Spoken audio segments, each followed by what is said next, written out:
Morning, tu e whatalo whatu lu tātou a inga lotu, i le neitai au fau, i le sua lau whainga ruenga pa ia le atua, mautou whaletua, a me se foi o ta māma tina mātutua, ma le noa loa le tātou e kalisia, whatalo whatu foi se uso, po se tua fine, o maua maia, le tātou pol kalamere nei tae au ia whatalo whātu i ma lei fua mai whanunga le lei o le nei fo i sāpati polu wa iaso o le nei fo i wa iaso wa tātou au lia tal tono lo o manuia umar tātou a inga lotu mai maunga te tele se ea o i maunga iti ia ua lo fo i na iaso o tātou le whewa aiai ia te tonu ata tu whelo i peilu mo le atua le anganga o te alsanga.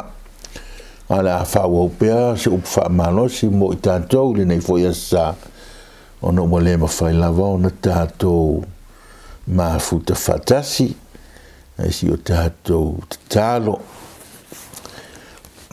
Ia vi ia lava la wafio le atua e tumu le alofa ma le alofa muti vale. Mātu wau lia fo i le urua i aso le nei vai sāpati o le asa muna muri fo i le nei māsina. Ia whaaftai mō lau te ita inga, whaaftai mō lau mea lo whao le ola. Whaaftai lo malapuipuia o lau whanau.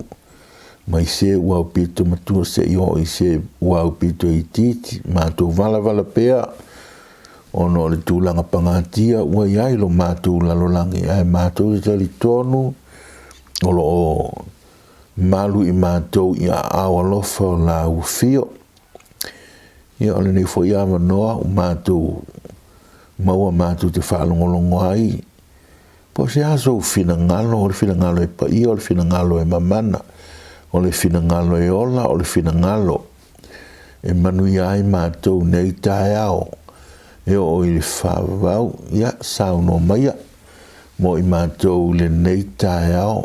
Te tala na mātou whaalongo, te tala o mātou mata whale anganga, ia mātou maua le anganga le usiu stai. E tu sa malo whina ngalo whaalia mo i mātou li nei fui tae au. Ia manuia le au whaafonga uma, manuia le alua lau tala le lei le nei fui sāpati. Ono Iesu lo mātou whaola. Amene. E tasi se fai upo i fai tauina mo se wha manosi mo i tātou i le nei tae ao. O le nei fai upo o se e tā ua le au antama mai o le tuspa ia. O se wha manuianga pito sili lea mo i tātou. O le nei fai upo o se folanga o se wha manuianga. Sili lava lea mo le au whaatua ua tūsia i to tonu o le tuspa ia. Ia, whaafonga mai le whaamanuianga mo oe mo au. Whaafonga mai le folanga mai lea tua mo oe mo au mo i tātou uma. O le a moa mai lea i le Roma rona mata upe valu. Roma rona mata upe valu. Alon fai upe luas folo ma le malu. O loo iai le folanga. Whapene ilo na whaitawina. Wa tātou i loa foi e ngā lue le atua i mea umalava mō le lei whaatasi ma i lātou. O e ua lolo whātu i ateia. O e ua wala awina i lona whina ngalo. Wa tātou i loa foi. E ngā lue le atua i mea umalava mo le lei whaatasi ma i lātou o e ua lolo whātu i ateia. O e ua wala awina i lona whina ngalo. And we know that in all things God works for the good of those who love him, who have been called according to his purpose. Pe ono tā ua o le nei whai upu o se whaamanuianga sili lea ua fola mai lea tua mo le au whaatua uma. ala no o fai atu le nei fai upo se fai upu tāua tele o se fai upu ele lei tele mo i tātou ona e whea ngai pia i tātou le ola nei ma fai inga tā ma puapua ngā e le tasi se awala e o mai ai whawhita hauri o puapua ngā o whai inga tā i loutou soifua ma lo tātou wola a o mai la whai inga tā ma puapua ngā o le fesiri la le a tātou te o fesiri a tātou te fesiri ngi ai le atua po le atua ea ua mafua ai ona o mai nei puapua ngā. O le atua ea ua na whaatupu nei puapua ngā, ua tātou iai nei. Does God cause our sufferings? O langona ea le atua, ti ngā mawhai ngata o whea ngai mai tātou o no puapua ngā. Does he sympathize with us? Ai alea, o le alana mea o lo whai. E mawhai ona ia whai se whesoasoani. I puapua ngā o whea ngai mai tātou. Can God do anything about our sufferings? O nisi o whesilia tūlai mai. Be aho o inao o mai whai ngatā ma puapua ngā. I loutou soifua ma lo tātou ola. O le wholafolanga lea ua au mai nei i o tātou ru mai le nei tae au. E ono whaatupu eni whesili. The promise we have before us raises some questions. Mua. How can God take a global pandemic and work for our good? Walo fai mele mau. Whao ngai lea tua mea uma e ngalue mea uma lava. Mō le lei o i tātou. Whape whiona. Ona le lei tātou i puapua ngā le uwhia ngai nei mai tātou le wha mai. Ai mai se o le wha mai oti. Ai whawhia ia le tūlanga o wāwhaina to tonu a inga. E whawhia na avele nā mea o se mea e le lei ai tātou o lo whao ngai le atua o lo ngalue ai. Le atua ina ia le lei ai tātou. The problem about divorce, miscarriage, war, earthquakes, tsunamis. The list is seemingly endless. How can those things bring good to us? Pe a tiro atu i le whai upu o lo i o tātou luma nei e ngalue mea uma mō le leo i tātou. Ai ali tūlanga o le maliu ma wha mai. How can things like death and diseases work together for our good? O le wholanga la lea. Pe linga e whaatupu ini whesiri i a te i tātou. Pe whapewhiona whesoa ni mai pōpua ngā lea. Pe o le whai mai eri whai upu o le wholanga lea mo i tātou. E le lei ai, ina ia le lei ai i tātou momua. E leo whai mai le whai upu. E na o mea le leila vai au mai e lea tua ina ia le leia i tātou. A tātou tala noa loa i le tūlanga lea ua saunia lea tua mea le leia i tātou. We always think about good things. E leo whai mai la tus pa ia. Ngā lulue mea umalava, meaning mea le lei umalava le ai. Mea momoana i tātou roa whai upu lea. Le na o mea le lei lea o lo tala noa mai ua fola mai lea tua e whao ngai lea tua ina ia au mai se le lei mo i tātou lua e le o whaatupu fo ia lea tua mea leanga ina ia le lei ai tātou. God is not the cause of bad things for our own good. E le o le mea fo le na o le fo mai ai le whai upu lea mo I tātou I le nei tae au.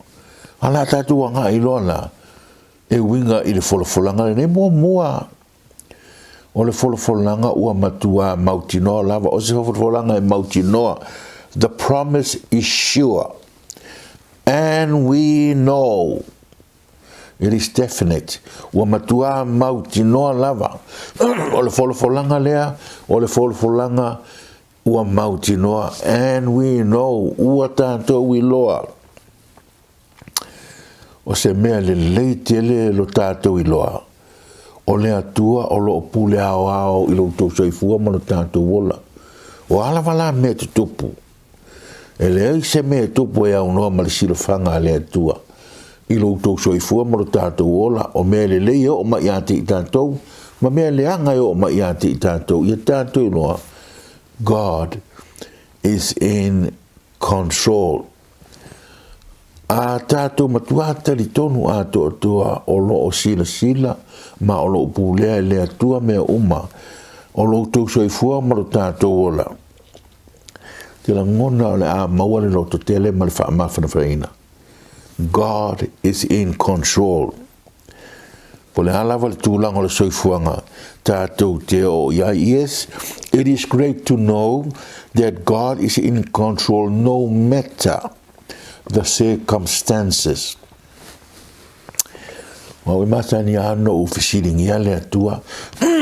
Pea o mai whainga tā ma pua ngā. Fisiri po fia o iai, fisiri lana fisoasoani. Fisiri i ana folfolanga. Pai tau te sira fia le tali ale atua e au mai. Nothing. E le tali mai le atua. E sa ufa fesili ma se mea o te fia mala mai po o se tali o le mea o lo o mana o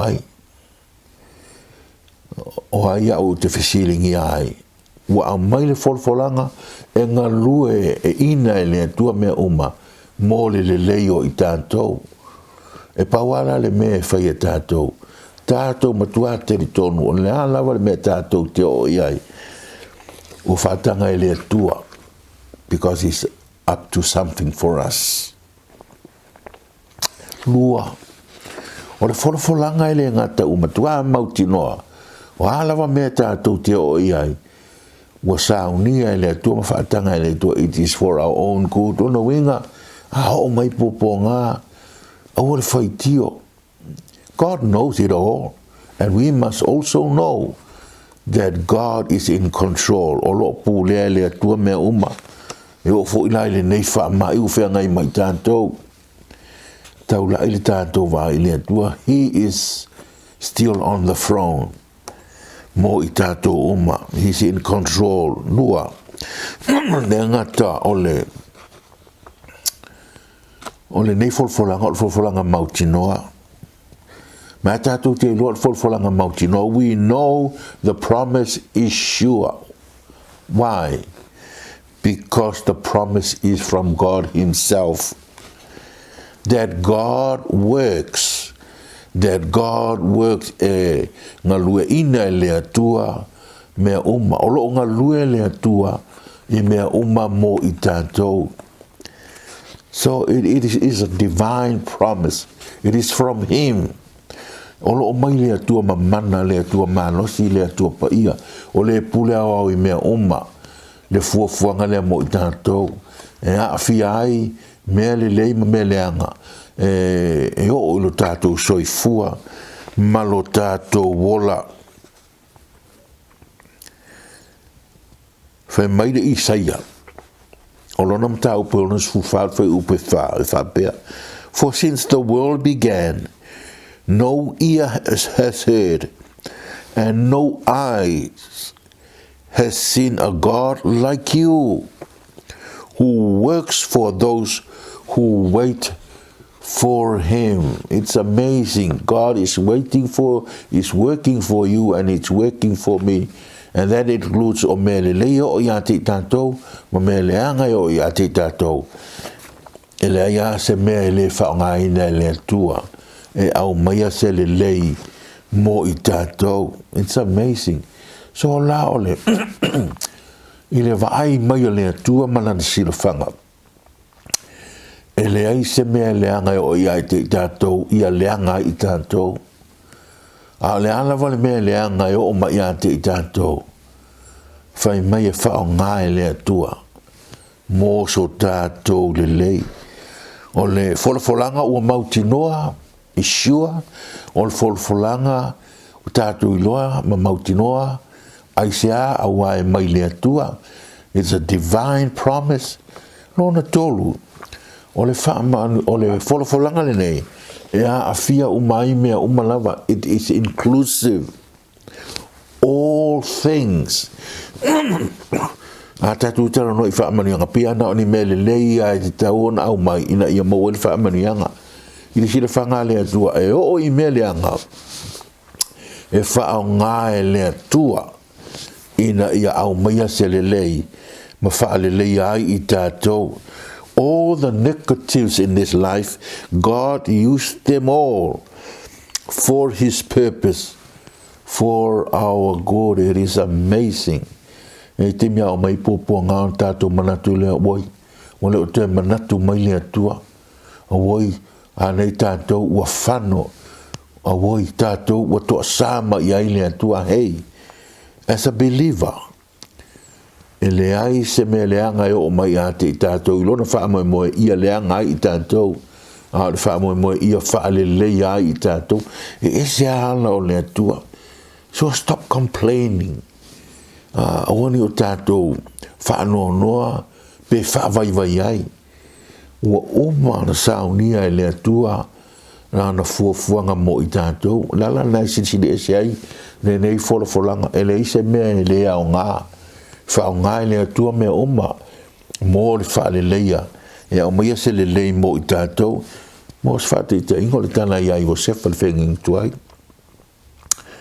Yan fatua yo se fa I kene so lam tau pe limas full fa pe lus full o mai nei a uso nei o feel guilty a wasa la tu anga leanga o fifefe a nei o na fa sala la tu yo se fa I ai kupito e fa mi o se fa uso a wa to te fa no o e uia I no to anga leanga ya tau ai na saunia e le tua le mea leanga sa autou whaia. Ina ia whanau mai ei se mea le lei alea. Lea ua a vea au ma tai o le malo ai kupito. Lea ua maua le avana tau tau mai e ma o saunia sa mea le lei tau tino nofo ai. Saunia mea ai ma mea inu. Tau tino nofo ai I ai kupito. You see, God brings good out of evil for us. That's why this promise is the greatest promise in the Bible for you and for me. Whatever you are going through in this life, olo saunia e lea tua mea nā e whaalele iai lo tangata. Maybe oni whaingatai o atu ono le lava le ono sai. Ono lo whaamawalunga e anau lai lea tua mea ne e pai oe mo lo le lei. Ai mai se pole lolo le loto fa mangalo e o mai foi poponga ina ia shape ai mo lo le lei ave ai o se tangata le lei e tu sa malona fina ngalo o folfolanga le tua o folfolanga e mautino mo tanto and we know o folfolanga le tua o folfolanga ba mana mai pa ia God works. O le fulanga le tua o mea umala vai whao ngā le tua include both good and bad things.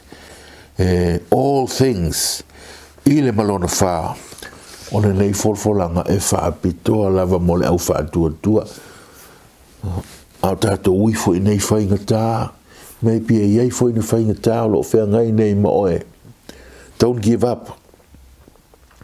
If you belong to God, God is using those difficulties to help you, to bring good to you. Au mai ale le lei, tonu a matana e whesiringia le alofa o le atua, le whaamaoni o le atua. Ono se whaingata wa e o iai. Trust this promise This promise is for you.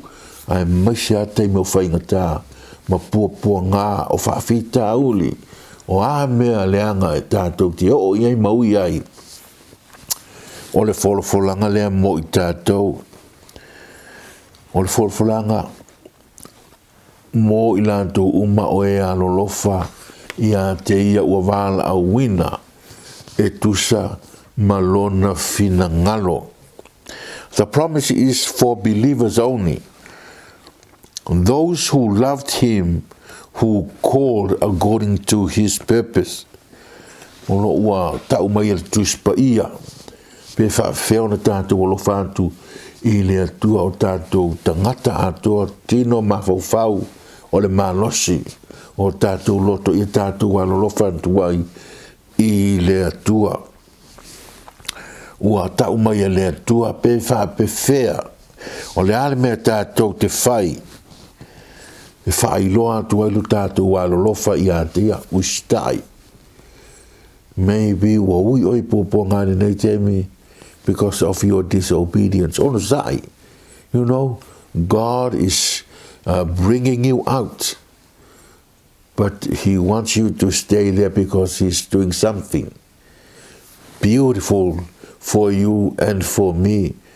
O mea yo popo ngā tātou te le manana o i tau te manana o ia vamina te atu mai tātou. A tātou tilo mai le sila whanga le atua. Na te whao ngā ina whawhitauli.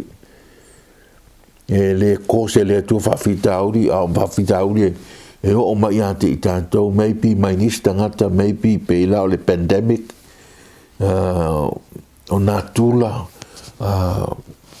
O mea o leo langa nei pi o wha, tsunami, mafui e o mai ei poponga, ani sia poponga o tātou se ua whai. Po le ala wala mea whai ngata po a poponga, le kāne si ai, trust God. He allows those things, he's going to use those things and turn it for our good. Remember, o le tā pena tātou e le tua, mo le manuia ma le ola, so we are in the process of being renewed to become more like Christ. So be happy, onosai, and take care. O afo ini mai o ana whaingata. And one day we are going to leave all this behind, and then we are going to come face to face with God, and that's the promise, the ultimate promise of all the promises God has made for you and for me. Ia manuia tele le nei vai aso. O la ia. O malifia. Ono saina i popo ngalo whenga iai. Because it is God's will for you at this moment. For your own good and for my own good. Tātou te talo. Ia o ngā tele le nei wholofolanga. Ia mai ai mātou le mālosi. Ia mātou ono sai, ia mātou teritonu, ia mātou whāteritari atu i la wafio.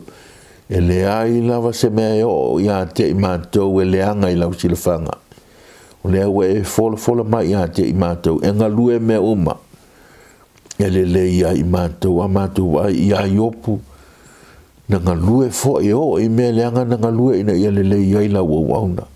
A mātou wa ia Mose, a mātou wa ia Abramo, a mātou wa ia Davita, a mātou wa ia Josefa, a mātou wa ia Yesu.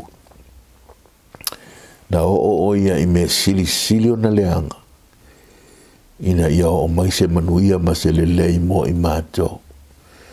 Ia wha manuia lau e kālesia ma fuafuanga le newa iasu. Hoi fai o whea ngai mani whawhita auli. Mani avenga. Avele nei whai upu. Ma se whai upu e taula ia ilo na tangata.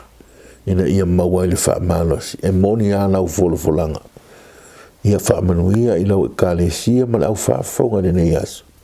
Ono Yesu lo mātou wha aola. Amen.